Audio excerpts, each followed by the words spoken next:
Welcome back to Destination Pro Wrestling, everybody. I'm your boy Ango, and today we have some major news. We're going to talk a little bit about more of the AEW and New Japan Forbidden Door, rumors of Will Ospreay coming to AEW, also reports of Braun Strowman wanting to go back to WWE, but WWE is simply not interested, and then also some very interesting stuff, some clarification from Tony Khan in regards to the EVP stuff.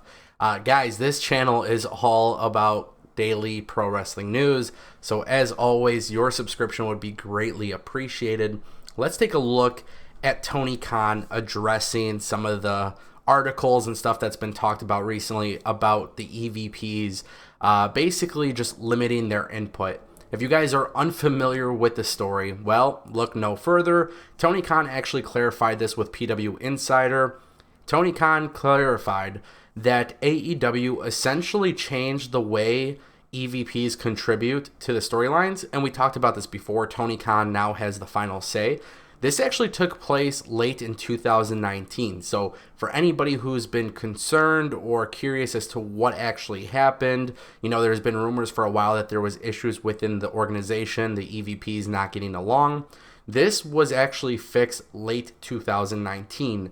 And that is actually a very interesting statement from Tony Khan, because sometimes the shows still have a weird tendency with, timing and such. But these things aren't really big concerns. AEW has been incredibly on fire. And as I have been saying for a while, Tony Khan basically having the final say for AEW is just simply great news for the company overall. And if I'm being completely honest with you guys, I think Tony Khan's been doing such a great job as the guy who's running AEW. Whatever their system is right now currently, that's the system that is clearly working for AEW. And I'm glad that AEW fixed this a long time ago. It seemed like this was something that was actually recent. He clarified it. And then, of course, dirt sheets and whatnot ran with the story. So I wanted to kind of talk to you guys about this, bring you that update just for some clarification purposes. But ultimately, good on Tony Khan for clarifying this, and good on AEW making that change right away. That's the thing about AEW that I continue to talk very highly about, is the fact that whenever there is concern from the fans, whenever there's feedback from the fans, AEW is really quick to adjust. And they're not perfect, and they will be the first ones to admit that, but as long as they continue to learn and improve, you really can't get mad at that. Next story in this video, we're going to talk a little bit about Braun Strowman. So we've been talking about Braun and Bray and Buddy, all of these former WWE talent. Guys, this story with Braun just continues to get even more chaotic. Braun Strowman reportedly tried getting his job back with WWE, and then an article came out, and I think it was Ringside News, but they also went and asked WWE about their interest with Braun Strowman.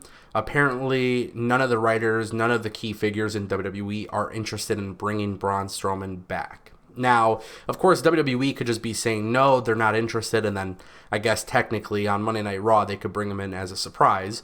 But I'm not really shocked that WWE is not interested here. And I actually think it's a good thing for wrestling for WWE not to be interested in bringing Braun Strowman in. Regardless of where Braun Strowman goes, it's very clear that Braun Strowman's going to do great things in the wrestling world. And I think it's going to be a major help to whoever signs him, because Braun Strowman was a notable name in WWE.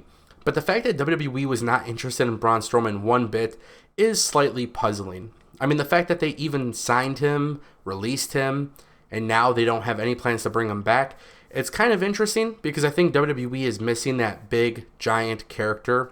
And, here's the thing. I know WWE is trying to rely on Omos and Shanky, but those two big guys right now are very green, and they do need a little bit more development.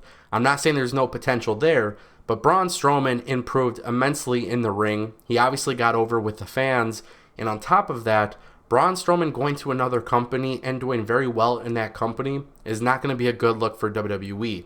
As is every single time a former WWE talent goes somewhere, guys, we've seen it before. AEW or Impact do something with a WWE guy who is underutilized or maybe overexposed, and AEW or Impact or even ROH for that matter, they do a really good job with that talent.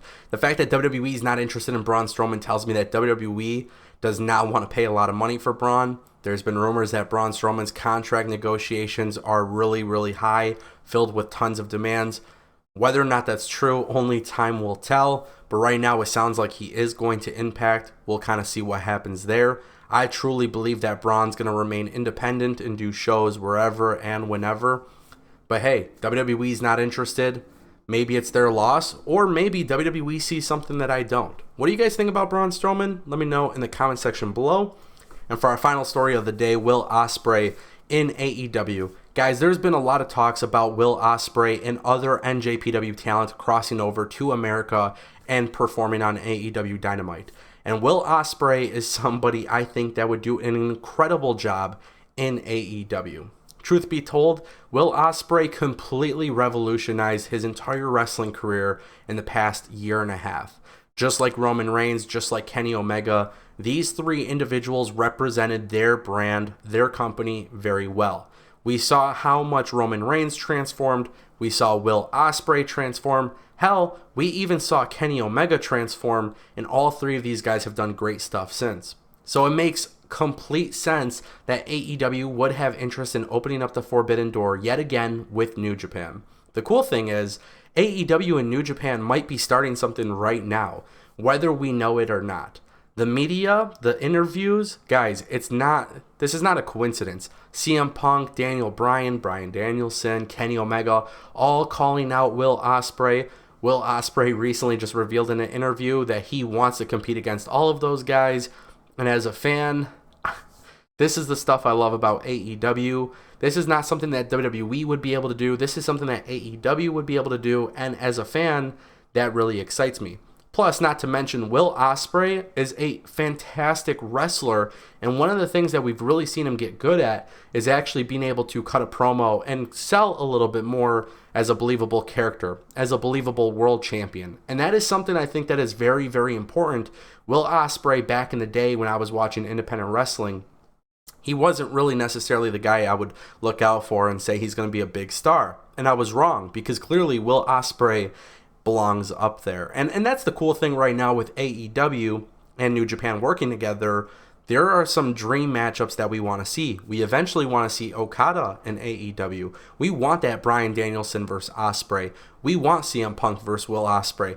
These were things that we would have never gotten with WWE, but now it's possible. So ultimately, this is some really cool stuff. I want to know what you guys think. Do you think we're going to see Will Ospreay in AEW? Let me know in the comment section down below. What is your ultimate dream match between NJPW and AEW? Let me know in the comment section down below. My name is Ango. This is DPW, and I'll see you guys next time right here.